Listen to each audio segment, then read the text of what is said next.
so I can't run away from myself. And so, oh, I'm just doing this, and I don't know why I'm doing it. Because they offer this to me, I don't know. It's like stupid. And I'll be like, oh, that's that. And go around telling everybody what to do. Right? That's like the meaning of a hypocrite, but that's kind of what everybody sort of does.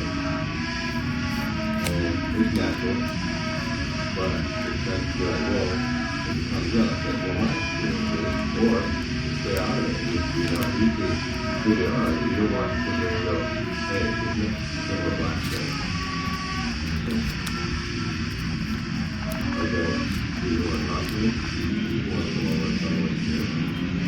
So, that's nothing. That's like, whatever.